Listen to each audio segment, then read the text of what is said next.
Hello, and welcome to Climate Agents, Agents of Change. Dun, dun, da-da. I'm Karen, and hashtag using our Karen powers for good. Beautiful. And this is a podcast that looks at the key concepts of climate science that everyone needs to know to be a fully functioning adult person on Earth at this time in history. So when I do the session alone, I teach some key concepts that you can use and talk to your neighbors and friends about and present to city council and help to educate help to saturate the consciousness with truth about climate change. And when I have a guest, I get to demonstrate climate listening, which is how and why we all need to talk about climate more. It's really the big story that's behind a lot of the stories that we're so invested in right now. And it's the both underlies and overarches everything else we care about. So today I have a guest. I realized I was recording you the whole time. So here we go. Exciting. Hello, this is me. It records one at a time. Oh, gotcha. Yeah, so this is the first time I'll be recording and using the camera. So hello. And now I'm going to introduce my guest, Jeff Roush. And I'm so glad you're here. Hi. Thanks for coming. So when I have a guest, I'll be talking about climate listening, and I'll hopefully be demonstrating good climate listening. I have done this with over 200 people already, but not on film. Great. But the idea is to give people a chance to talk about, I am really interested too, sincerely. I'm interested in what people think about climate change and why.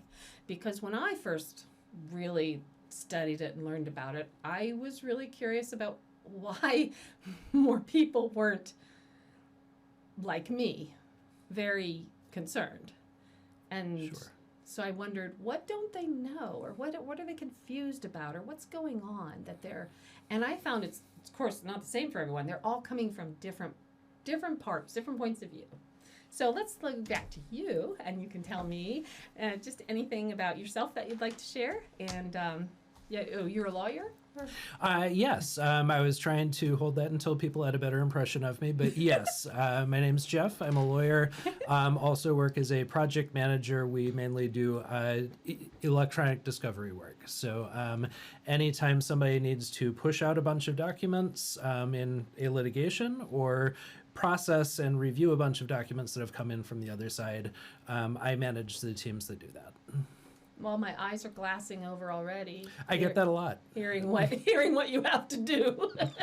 I like to think it's good for me. It builds character. Really good. It's one of those jobs I'm really glad I don't have to do it. Yeah. It can be a challenge at times, but I enjoy it. Okay. Well, I'm glad you enjoy it. Thank you. And you work from home, so you get to just stay in your jammies all day, I assume. Not necessarily. There are days, but most of my meetings ever since COVID hit and everybody had to adjust to working from home, that's when it turned into an at-home most of the time kind of thing. Okay. Before I had managed teams who were on site in office. And so now part of that adjustment is we still like to have that face-to-face contact. It's all through Teams, which is interesting. Zoom, if you don't know Microsoft Teams. And so I, at the very least, have to be presentable down to mid-waist. After that, anything goes as long as I don't stand up during a meeting. Right. But it's we've all seen that where people yes, get exactly. up and oops. Yeah, or you see them catching themselves partway through. I've seen that in some meetings. I need to. Whoa, no, I'm just gonna stay right here. So. Well, I am really interested in what people think about climate change and why. And I would love to listen to you about what you think about climate change. And remember that I didn't ask you to study anything or research anything ahead of time. And That's different for you, right? It is different for me. I had to restrain myself a little bit because Okay. I didn't want this to be a canned thing, and I didn't want to present as somebody with knowledge that I don't ordinarily have. So all of that said, I understand that there's an urgency to it. And I think part of the issue that we see nowadays is that we live in a world of immediacy, immediate gratification, immediate need. When you're looking at politicians, immediate fundraising for the next election as soon as they start a term, be it a 2-year term, 6-year term. And so what I find, and my working theory, is that it's very hard to put long-term ideas into action. Because you don't get an immediate turnaround for it. You're not going to drop the average temperature by 1.5 degrees in 2 years. It just doesn't work that way. And long-term investments without that kind of immediate impact get hard. It's like, okay, here's the cost. And the benefit, trust me, it'll come. And I think there are a lot of people who don't trust that. Who think that it's, well, this is a weather cycle. Or, of course, it's warmer this year, and that's fine. And okay, these last 10 years have been almost all the warmest on record, but it'll change. The Gulf Stream or whatever will happen. And my sense is it doesn't work that way. And there's a need for changes now. The kinds of changes, whether it's cutting back reliance on fossil fuels, emissions, those sorts of things. But that's really hard to sell to people who are thinking, I just want to make rent this month, or I just need to get groceries for my family this week. And so when you're locked into that kind of short-term thinking, and particularly, I don't want to be that old guy. I'm almost 50 now. Back in my day, we didn't have social media, but it's a thing. And everybody is looking for the immediate hit, the immediate dopamine rush. Fixing climate change isn't going to give that, and it makes it hard. But it also makes it all the more important for the same reasons that you start investing when you're young, theoretically, for your future. Oh, who does that really? Not many. I certainly didn't start when I was as young as I should have. And, it's hard because, again, it's like, well, what do I need today? What can that, $20 get me today, as opposed to what can I look forward to for children and grandchildren and their children and grandchildren who theoretically might come along. For a while, it looked like the Detroit Lions might be heading toward a Super Bowl this year, in which case, apocalypse. So none of it matters anymore. There are so many things going on in the world that it's hard to keep that long-term focus. And it's unfortunate because it's going to make this planet fairly uncomfortable for people. I think the way that I think about it, and I think I stole this from Neil deGrasse Tyson, I'm not positive, but Earth's still going to be here in 100 years. Will we? How comfortable will it be for us? I don't know. There have been extinction events all along. There's a tendency for us to think we're immune to that. And I think that's giving us maybe more credit than we've earned. Wait, say that. What more credit? The notion that we're immune to those kinds of things. That we can get out of it somehow. Exactly. Pull that rabbit out of the hat at the last minute. And so come up with some innovative, woohoo, we gotta vacuum clean the atmosphere. Exactly, yes. And it's funny because in this country, people like to do the chest pounding, America is great thing. But they use that greatness as an excuse to not do anything. And it's befuddling to me because that's not strength, it's obstinance, it's belligerence, it's just rank stubbornness and refusal to learn and grow, which in my mind, is what makes people potentially great, a willingness to learn and grow. And we don't It certainly seem... was in the beginning of our country, you know? Yes. And for many years, you know, I don't know how long, but you know, all the innovation and the freedom to innovate and the freedom to change and the freedom to make mistakes and remake yourself. Absolutely. And that's kind of all gone now. It has. And you've got legislation out there saying you're not allowed to build solar farms. You're not allowed to build more wind farms. And, you know, the excuses, whatever they are, it's you're getting money from people with whom that competes. That's the reason. And unfortunately, it's gone from that state of innovation to a state of stasis. And it's a lot to overcome. Right. It's locking us into old technology. And every time they build a pipeline or a refinement facility or whatever, it's you know, at least 30 years or more that's supposed to be in use. Sure. It's an investment into the future in that old technology. Yes. And it's and there are all kinds of new investments into old technology. And for all of we need to let the innovators innovate and let the job creators create jobs. We're not. We're holding them in this place that is not innovative and seems to be quite harmful to future prospects. Right. So I'm going to try to summarize some of what I've heard to let you know that I really heard you and was listening, although I was distracted by that machine having too much noise and having to switch cameras. This is all like juggling. But yeah, this one was really noisy. So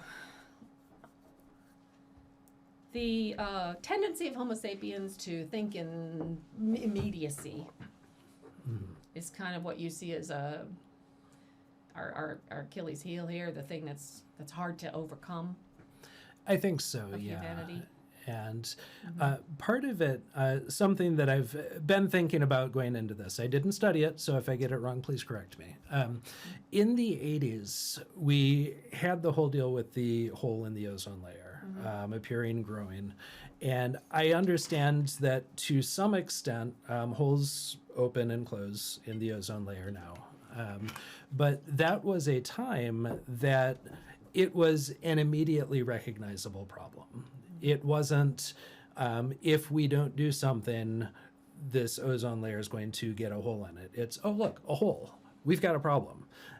And at the time, the response was significant. I think like a couple hundred nations came together and said, we're going to do this. We're going to take these steps. It's going to be hard for some people. And from my perspective, I was thinking, oh, good. My sisters can't use all that hairspray. Great. But, you know, it was a significant effort from a lot of people with the future in mind. It almost feels like we have to have that immediately recognizable thing happen for that kind of action to be spurred again. Well, it's kind of very direct too. I mean, people were getting skin cancer, and and it was directly attributable. You could say, well, you know, that's from this hole in the ozone layer, and if it gets any worse, we're all going to end up really with that problem. Exactly. And, you know, I don't want to wish an immediate, painful, scary problem for us to make that kind of movement by any means. My wish would be for the problem to be recognized through foresight rather than immediate sight. And it would be a lovely thing. And I don't know how we get there. Right. And then you mentioned something about how our politics is set up in such a way that, and I've identified this too. I've seen that even if one of our representatives really wanted to really understood the need for immediate action, they pretty much wouldn't be able to fulfill their project. They'd be put out of office. They wouldn't be able to stay in long enough to really get things done. There is that concern, and I think that the only real solution to that is, again, a long-term solution.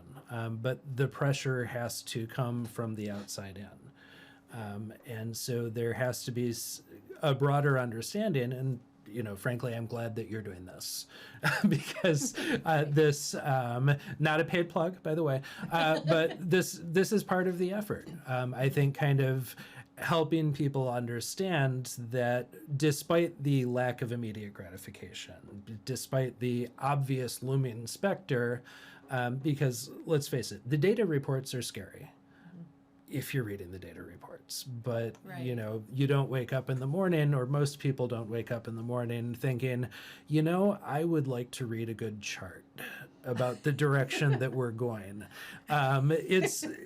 It's just not top of mind for most people. And, the answer isn't to take the charts to them and hit them over the head with those charts.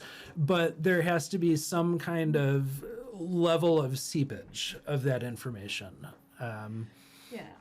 So I created a climate literacy certificate course for adult public library patrons. And we're meeting once a month at our library. And I'm hoping after this first cohort group sort of goes through it and gives me a lot of feedback and I perfect it, then it will go to other libraries. Oh, wonderful. So, because I think that it's really important for there to be sort of a baseline of just basic climate science information that everybody has, and they really don't know it. I interviewed 200 people, adults, to find out what they knew and didn't know about climate science, and only one of them knew all 10 key concepts. And the rest didn't know very many at all. And yet they had strong opinions about climate change and what we should do about it. But at the same time, they were tremendously confused about what even makes Earth's climate. What does make Earth's climate? And I'm not making fun of anybody because I didn't know either until I saw this was a problem, and it was I thought, well, I'm a librarian. I can probably figure this out. If it's true or not, is it something I have to be worried about or not? Yeah, and it's interesting because you mentioned 10 key concepts, and I'm quite certain I don't know them. I understand on a macro level a little bit.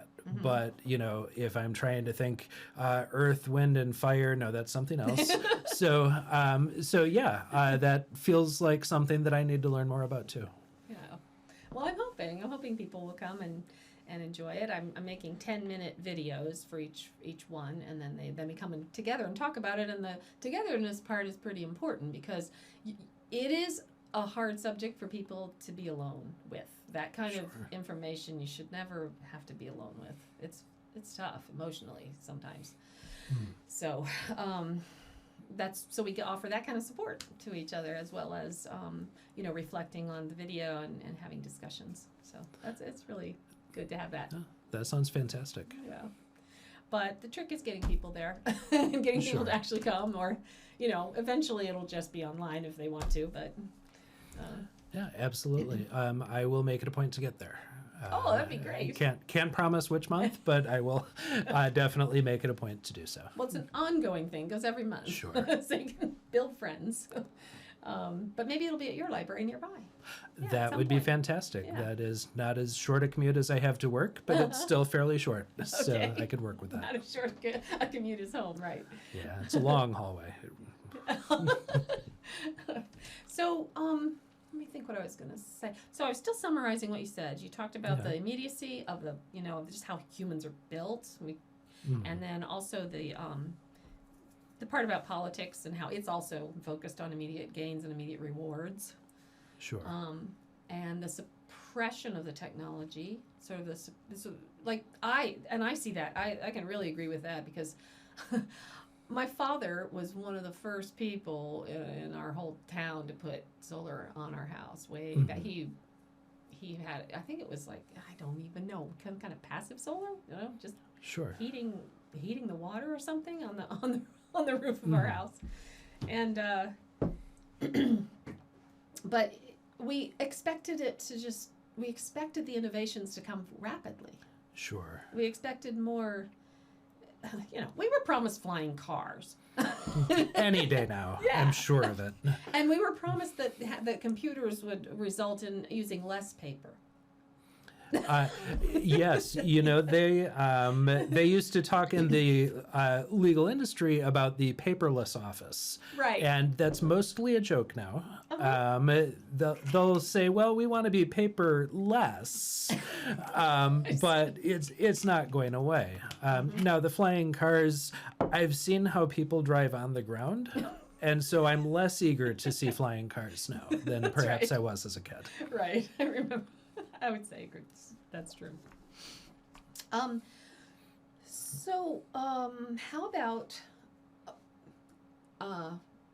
I like to empower people to engage in climate conversations with their friends and neighbors, and I know that people will often avoid that because they don't want to come up against it's kind of a trope. You're supposed to avoid politics and sex and religion when you're talking to people at the dinner table. Don't have that at the dinner table. But and climate change is a very hot button issue. It can be, yeah. And it feels like there's a lot of ground to get there. Now, I'm somebody who doesn't really believe in holding back on all of that, like, completely. There's a way to address it. In my mind, and the conversations I try to have, I don't always succeed at this, and I'll readily admit that. Oh, me too. But, it starts with what matters to you. It's not, I've never seen a conversation that started with, this is important, and if you don't believe that, you're an idiot, that gets to a place of common ground. It doesn't work that way. But that's why I really want to do it, but I really have to hold myself back. Well, the truth is I'm an incredibly rude person, and so that's my natural instinct.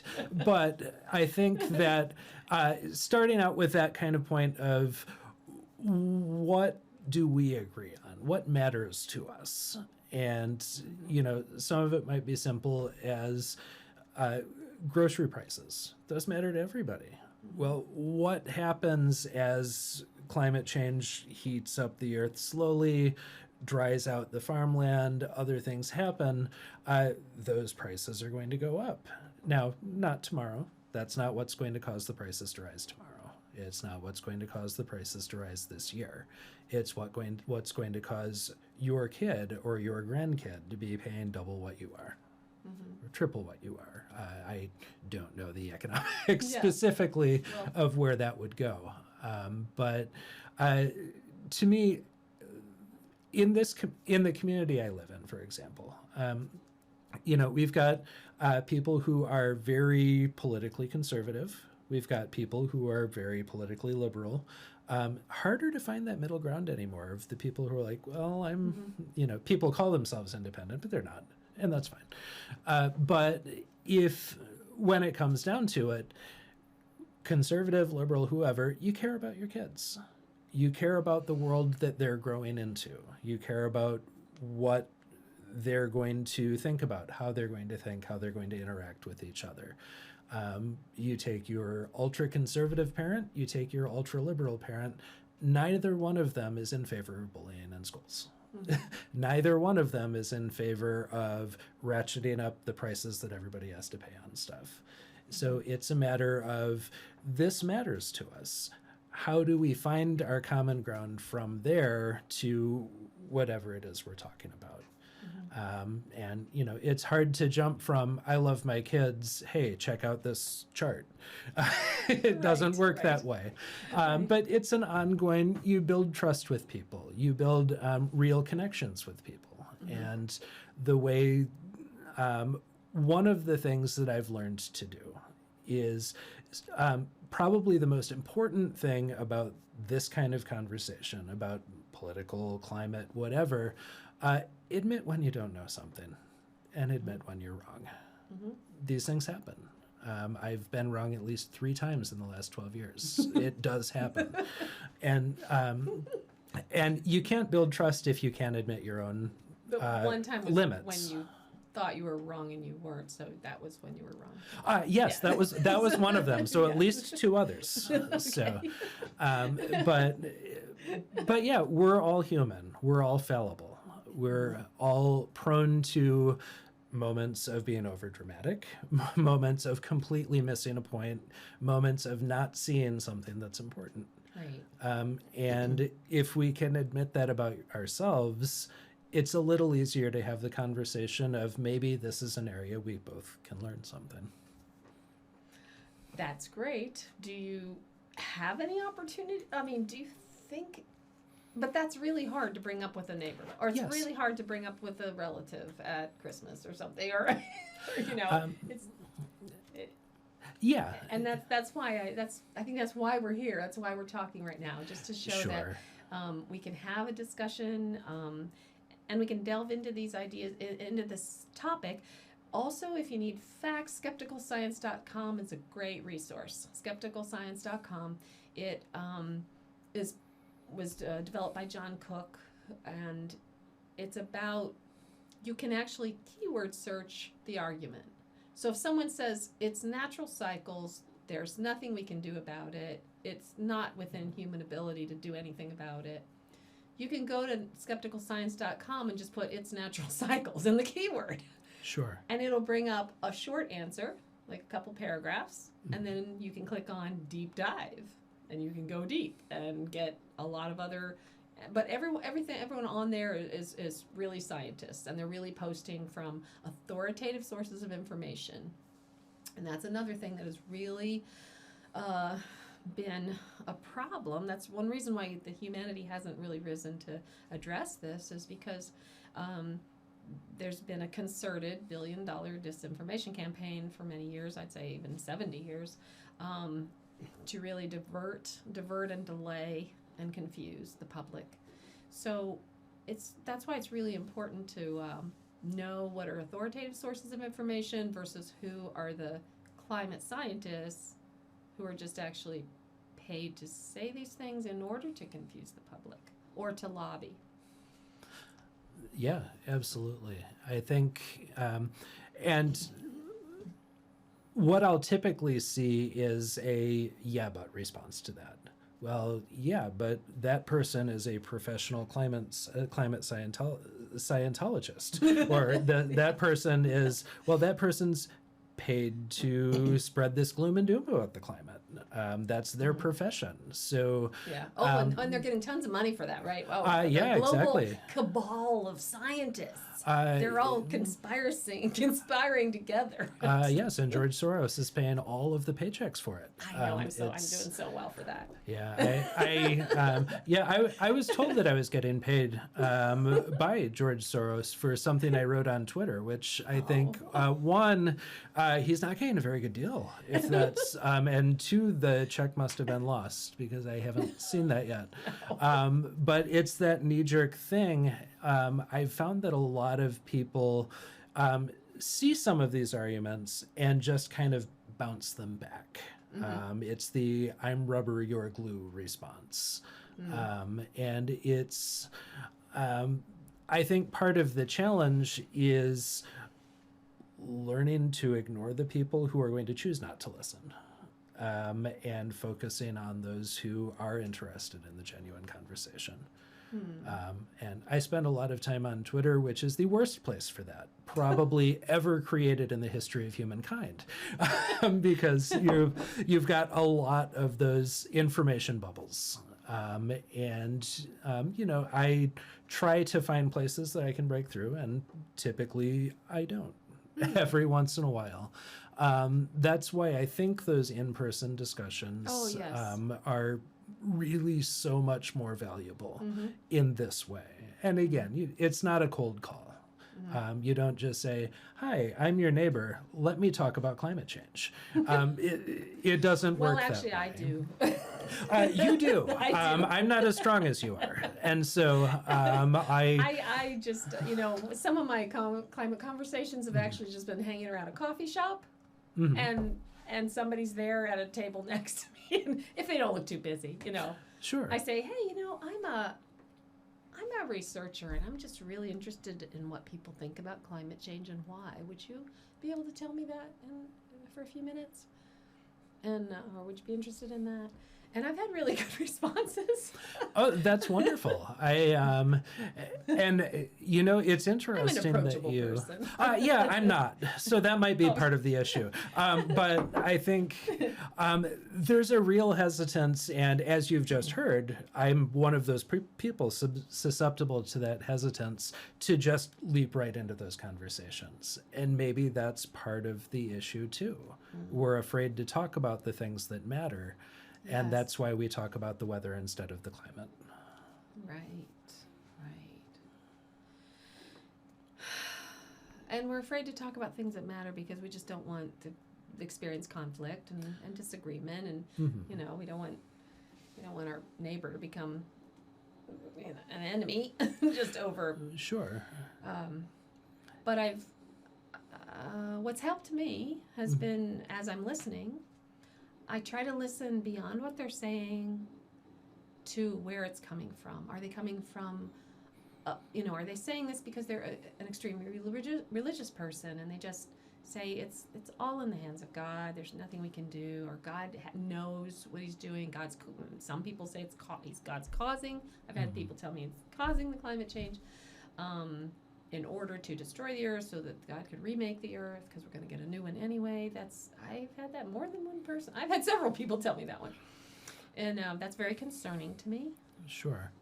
And but I don't say what I would like to say to that. So, I just ask, so if you were God, what would you think of someone that just destroyed the gift that you were given? Sure. On purpose, because you thought you were going to get another one. Yeah, and if you're going to get another one, you're not going to get another one. Somebody else is going to get another one. But yeah, that's always, I grew up in a very religious home, and that is not a complaint. It's not a knock on my parents, who are wonderful, loving people. But there's a point where it just becomes entirely tautological when you're going in that direction. It doesn't matter, why are you getting a job? Why are you wearing clothes? Why are you saving money? Why are you spending money? If it's, there's a point at which the answer, if you're coming from a religious perspective, has to be God has made you with abilities. Those abilities include reasoning. He's made other people too. It's not just you. And there's a whole interactive thing on this earth. And so to me, it's not, I'm never going to bash somebody for being religious because for one thing, I'm not entirely religious. I grew up with wonderful, in a loving community of mostly religious people. And it doesn't have to go into that fatalistic kind of place. There are a lot of places that people take religion that seem to be a lot more about the things that they want than about any basis in the religion that I learned growing up. Yeah. And also appreciating reality, Sure. They can use religion to hide from reality, or they can use religion or experience their religion as fully engaging with reality. Yes. I mean, the ultimate reality, really. Yeah, I recall, I want to say this is Hebrews, saying faith is being sure of what you've heard of, certain of what you've not yet seen. It never says you have to ignore what you have seen. That's a different thing. Thomas wasn't chastised for seeing something and not believing it, or seeing something and believing it. He was chastised for not believing the truth before he saw it. There's a big difference between that concept of faith and the I'm going to ignore everything that's out in front of me. I'm going to ignore every opportunity to learn. I don't know of a religion that demands that of anyone. And I can't imagine why it would. Yeah, I really like the joke about the guy on his, on the roof, and the helicopter comes by and the boat comes by, and he's like, no, God's going to take care of me. I don't need that. Finally he dies, and God says, I sent you a helicopter. I sent you a boat. Yeah, exactly. Yeah, so it's, well, I'd like you, so here, Jeff is also an author. This is a Declaration, a poetry chapbook in 3 movements by Jeff Roush, and it has music on the cover. Isn't that cool? Is that an actual piece or just? I actually wrote the music on the front. Oh, cool. Okay, and this is poetry, and I would like you to read the one about the wide eyes. Sure. And I have been exercising my vanity in not wearing my glasses for this presentation, Okay. but to read, I'm going to put them on. Okay. And as I hurtle toward that half-century mark, they're bifocals. So bear with me here. So this is one that I wrote shortly after the birth of my second-born. Wide eyes. Your entire face is eyes. Big blue whirlpools that pull in every unnamed shape and ever new color. Your whole existence in each moment, each unblemished discovery. I watch and label every moment. First smile, tummy time, giggled and cooed, rolled over, bumped into dog and gurgle growled. I peer from a lifetime away, follow your every mystery through clouds of nomenclature. Awesome. Thank you. Thank you for that. I appreciate it. Well, I really enjoyed your book. I really I'm enjoyed the glad. poems in there. They're very good, and each one is each one is like a little window into a different way of what can I say, like a vignette. It's like a little vignette looking through a window into something in a new way. Yeah, that's how I usually think of poetry, and there are so many different ways. I know people who tell me, I don't like poetry, and that's, to me, that's like saying I don't like music, or I don't like, life. I mean, there are so many different kinds, so many different types, forms, non-forms, all of that. So if you're saying you don't like it, it's possible. You could read every poem, every kind of poem, and hate every single one of them. I have trouble imagining it, but to me, that's what poetry is. It's a very small vision, one viewpoint into one moment, and I try to capture those as well as I can. Mm-hmm. And I love those little viewpoints, those little vignettes of life, because that child is now a lot larger, right? Yes, yeah. It's crazy. It's an adventure watching the way they change over time, the way they grow over time. He and his sister are wildly different people. That whole nature versus nurture thing, there you go. There's definitely a nature element there. Oh, yes. But going from that stubborn little child who hated almost everything and everyone in the world to being a very pleasant, productive member of society. And he's almost 17, and I want to be more like him when I grow up now. So it's well, it's all your wife's wild doing, to see. right? Almost, she's the excellent parent. Almost certainly. Right. Yeah. She's wonderful to work with, by the way. Oh, Just good. I'm love glad. her. Let's see what there was something that came across my mind when you were talking about it's nice when you write poetry and then look back. As you look back, it brings back those memories from the past and the experiences with the child and the baby, and also babies. The experiences are universal that parents have. And so just one nugget of information on climate is that everything coming out of our tailpipes and our smokestacks from industry, the things that are making all the things in our lives here, all the things we're using, our clothing and all the plastic things from fossil fuels.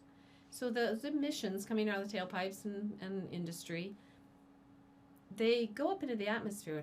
The excess carbon dioxide goes up there, and it stays around for 10 to 30 years. Or, I mean, it stays around longer, but the warming capacity actually grows between 10 to 30 years. It reaches its maximum warming capacity. So that means that the child right now that you have, for instance, I have a grandchild too, and so when I think about it, in 30 years, she'll be in her 40s. So right when she's at her, she'll maybe have kids by then, or she'll maybe have a career. She's just trying to handle life. Mm. And she's going to be dealing with pollution that we put up in the atmosphere right now. And that pollution is what we're even adding to it by trying to take care of her, I try to take her to things and show her, enrichment opportunities. Sure. And so, but even, we're trapped in a system where we're doing the right things, and it's creating an outcome that none of us even expected or anticipated or intend. It's creating an outcome none of us intend. And that outcome is very dire for the future. So that's a concept called the carbon lag. So is that something you were aware of before? No. Okay. I had a general idea about lasting impacts, Yeah. but certainly not on that level. Yeah. And methane creates the warming faster. So it goes up, it warms really more intensely and faster, but it also goes away. So it doesn't hang around as long. So methane has a little different impact on the atmosphere. But carbon dioxide, and that's something that's people don't understand, because they go, hey, we breathe out carbon dioxide. Trees love it. Plants love it. Why is it a problem at all? So if someone asks you that, why is it a problem at all? What would you think to say? Do you know anything?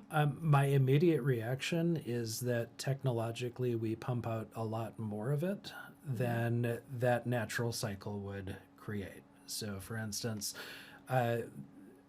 you've got overpopulation concerns, and that's part of it. But I think when the population is creating things that just push all of that up into the atmosphere, there's not a natural balance to that. And I think we like to think about that symbiosis that we have with the earth, and perhaps at one time we did, and in some ways, and some people do. But I don't think that we're really thinking of it that way. We're not stewards of this planet in a way that would maintain that balance right now. We're not very good managers of what we have at all. No, definitely not. We're not looking at inputs and outputs and trying to balance them at all. Right. Right. And it's like the company that's trying to maximize its profits now and then retire and leave your successors with everything that's left over. That's how we manage the earth. It's, well, I'm going to get mine right now. Right. And good luck, kids, because I'm moving to Bermuda. But however long humans have been on the planet before the industrial civilization, they didn't do that. I mean, they did small amounts of maybe denuding a forest or something, but most of them were very aware of managing a forest in such a way that made it so productive, more productive. Sure. And that's something that the European settlers didn't realize when they came over here. They would walk through Ohio and they'd say, oh, you don't have to, it takes you 10 minutes to get your food, because it's so abundant everywhere. The wild, the game, and the vegetables and things we can eat off the trees, the nuts, 7 kinds of nuts in Ohio. And they were just so impressed with how abundant everything was, and they didn't realize it had been managed. It had been, It didn't just happen. There were people who were creating this abundance. Yeah, and it is fascinating to me that the more we learn, the stupider we get. It's just a remarkable phenomenon for people, and I think part of that is that the more knowledge there is out there, the more we have to focus into one area. It is impossible to know the breadth of things and still know the amount of detail, or impossible for me, maybe for somebody smarter than I am. But it's hard to know everything about all of the things going on in your life. And so I think more and more I need to extend my education and extend it inward. And so it doesn't become how do I balance all of this? It's how do I do as much in this tiny area as I can? And that's how you get people who are, highly functional idiots. And I say that with tongue slightly in cheek. But, there are things that my father knew how to do that is just, this is what you do. This is how you fix this problem that I don't know now. I know all kinds of stuff about attorney-client privilege in a document production. Yeah. None of that is going to help me with X mechanical problem or Y household repair. And so there are times that I'm like, I need to Google this. Or I Google this and wow, I now need to call somebody. Well, some of it's been taken out of our hands kind of intentionally. I mean, I remember my grandfather and my father both getting upset at a certain time period in history, like I'd say the early 70s maybe was when it was happening. So I was a kid, but they used to fix everything. They'd fix lamps, they'd fix clocks, they'd fix, of course, the cars. And then they realized all the appliances were being replaced, where you didn't have metal parts anymore that could be machined. Oh, you don't have that? Well, machine a part, put it right in, fix it right up. And they could do that. But now all these plastic parts, the whole appliance had to be, everything was being replaced by plastic. And I think, the industry, the fossil fuel industry after World War II just wanted to continue the huge profits it had. So it put its best minds on, oh, good, how can we use this product everywhere for everything? And not only that, but make it the cool thing.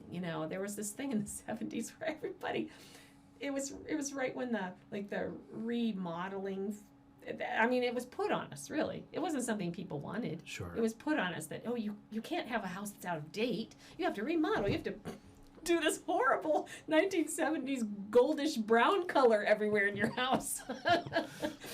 I remember that. Yeah.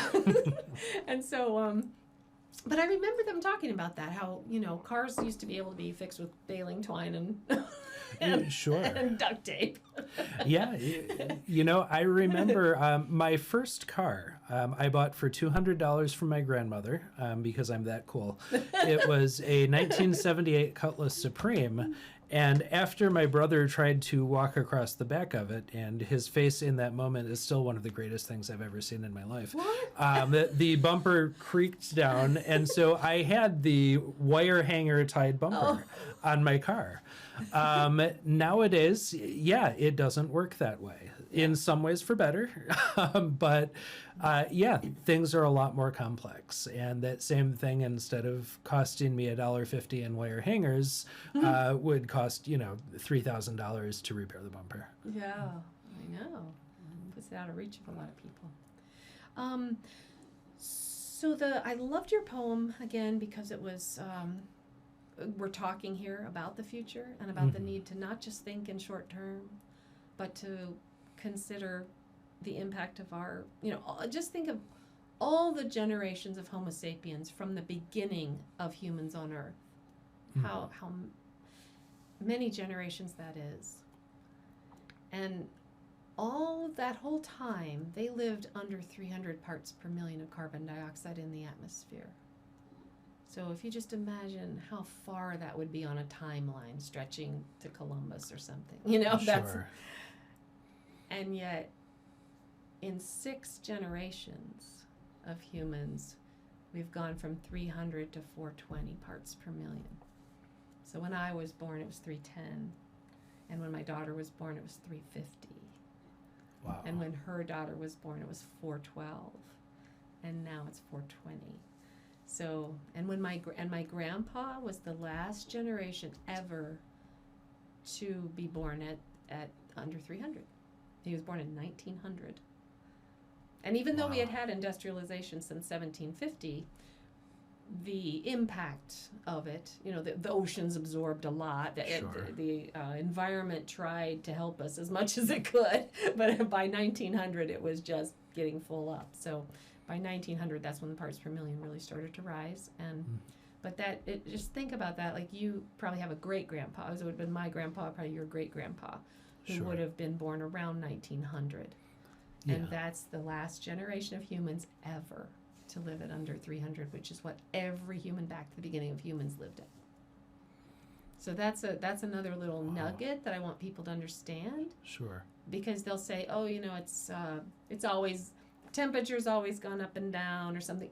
But what I'm talking about is the conditions around the temperature. So yes, the temperature fluctuates, but the conditions which preserve the ice on our planet, which preserves Earth's icebox, that is what has changed. So I think we need to think less about when are the changes going to happen, or because we need to think more about what conditions are we creating now that will guarantee those changes. Sure.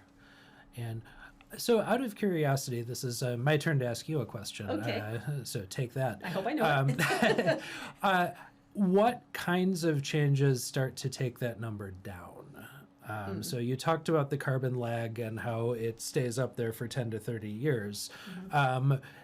Are there changes that we can make that can remove it or start to reduce it? I've heard ideas like, let's plant 1 trillion trees and other things that my understanding is aren't particularly practical.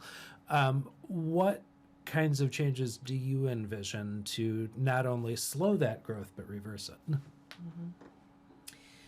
Well, I've learned through, especially through leading the MIT Sloan En-ROADS Climate Solution Simulator, which actually looks at all the different actions that humans can do. So none of it's imaginary. It's all something that actually could be done.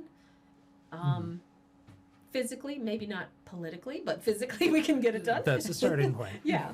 And what we've learned from many, and that's also compared to other simulators around the world by other scientific organizations, but is that it's not one thing, it's a mix of things. It's a whole menu of actions that have to be taken. So, and some have a bigger impact than others, and also some have a bigger impact if they're done in a certain order. Sure. So for instance, if you electrify everything, but you still are getting most of your electricity from coal, that's not as big an impact as if you have already switched to renewable or regenerative energy sources, and then you electrify, or at the same time, do it at the same time. But if you're getting, then that has a huge impact. Something that surprised me was that one of the biggest, most powerful levers in that simulation is efficiency. And the reason for that is that the system that we're using right now is so tremendously inefficient. So we there's so much leakage and and also externalities that aren't I better check the time. Oh yeah, we went over. But, oops. Yeah. But externalities that aren't factored into the bottom line. You know, the fossil fuel company makes all the profit, but the earth pays the price. And we aren't factoring that in and are making them clean it up at all, really. Gotcha. If it's even possible. Yeah. But so you asked me, what are so there's a menu of solutions. And some of them have to do with electrification, insulating our homes, being more efficient with our energy. And the good news is that the new forms of energy are more efficient, are more and more efficient every time, with every new generation. We are making huge strides in that. But the other thing that people need to realize is that when we switch when we have more efficiency, we use less overall energy. We don't need as much. So some of those projections about, if we have this many billions of people, we have to use this much energy, some of those are wrong, because as we increase our efficiency, we actually use less overall energy. But the other thing is, and you said this will be a hard sell, but there is some sacrifice involved. There is some there is some necessity to cut back beyond what we might be comfortable with. Sure. And I kind of envision it as sort of, and it's lucky, I knew a lot about my mother's generation. Mm. And I found that there were a lot of good things about living in the 1930s, you know, before the big push for fossil fuels and plastics began. Mm. She had some things that we don't have today. You know, like quick and fast, comfortable, affordable trains that took her from Akron to Columbus to go shopping and then back to Akron. And she was not rich in any way, but she was a shop girl. But she could afford to do that. It was that convenient and comfortable. And anything she bought in Columbus would show up at her house. Right, you know, probably before she got there. Wow. I know. So it was made more for a walkable community. Sure. You know, there were things in place to make it easier for people. Just things like that. They had at least 2 or sometimes 3 mail deliveries a day. So she could invite someone to lunch and get an answer. Wow. I know, same day. Yeah, I can't even do that when I text. Oh, I know, or email, right? Or yeah. People aren't checking that. So, you know, it's interesting to think about civilized society and what are the real basis of civilized society. You know, it's a lot of social things that could be in place that kind of were steamrolled by this myth that we can just use fossil fuels to be independent. We don't have to rely on neighbors anymore. We don't have to rely on anyone else because we have all this power at our fingertips. Sure. Yeah. So, so that's part of it is that, but I think that people can be inspired because people do want lives of significance. Sure. They don't want to I think people want to be part of something bigger than themselves. And this is the biggest thing to be part of. Yeah. This is what's calling everybody. Yeah, it is interesting. It feels like in some ways we have all of this pressure to compete and disagree and come out ahead of each other. Yeah. But at the same time, I think you're right. I think there's kind of a yearning for a kind of collectiveness and something bigger than any one person. And that I agree completely. And, you know, there's a preaching to the choirness aspect of this already from the beginning. But I do believe that that's something that transcends a lot of these squabbles and a lot of these differences along political lines and whatnot. And it would, it's something worth trying to tap into. And something worth trying to help each other grow together toward. And I also think that there is a heroism in people that has not been tapped by climate scientists or by politicians or by the climate movement. They haven't really called people to heroism. I think that's right. And it feels like a lot of people, and this is something across the board, in just about every area that you can think of, there's a lot of waiting for a hero and hoping for a hero. And I think you're right. I don't think that there's a lot of call to be the hero. There's not a lot of that call today to ask what you can do for your country. Yes, and there's not an easy way for people to plug in once they do become climate aware. Sure. Like they're all alone. They're just distraught. They're, oh my gosh, this is real and this is bad and I don't know what to do about it. And there should be something easy. Like I had a young friend who went and signed up for the military the day after 9/11. She was that moved. And yet there's not a corollary to that with climate. Sure. There's not something that people can say, this is huge and I want to be part of doing something about this. Where can I plug in right now? You know, how can I plug in my skills? What can I do? And there needs to be. Yeah, and I think I would love to see what that is. Me too. Maybe we'll make it. That's great. We'll workshop that. But but yeah, I agree with you. There's a sense of it's almost counterproductive, because when people see the enormity of it, it's easy to retract, like, how can I stand up to something that big? And the answer is, individually you can't. You can you can recycle, you can stop using plastic, you can use all of those things, and that is one drop in the ocean of the problem. But it's still a drop, and if more people find that drop and find ways to pressure the people who control the whole spigot, then you can start making some of those steps forward. I know we're running late. I'm sorry. No, I was so fascinating talking to you.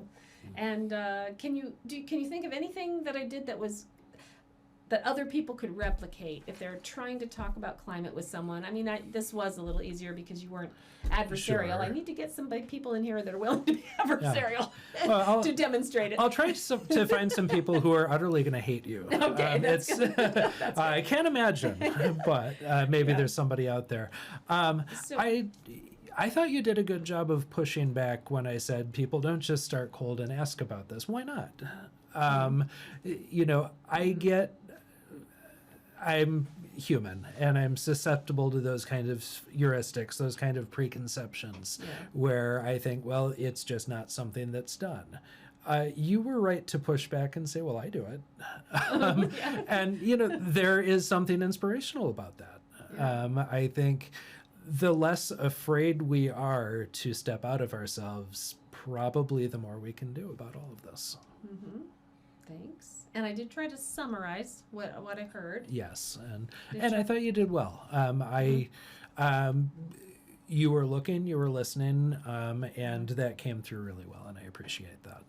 Okay, good. Well, I appreciate you sharing. Yeah, I appreciate you being my first guest on this podcast. Climate Agents, happy to be Agents of Change, and I hope to continue. And this one's so long, I might break it into 2 parts. That's not a bad idea. Yeah. I like it. So thank you so much for coming. And thank you. Let's see, was there anything I needed to say at the end?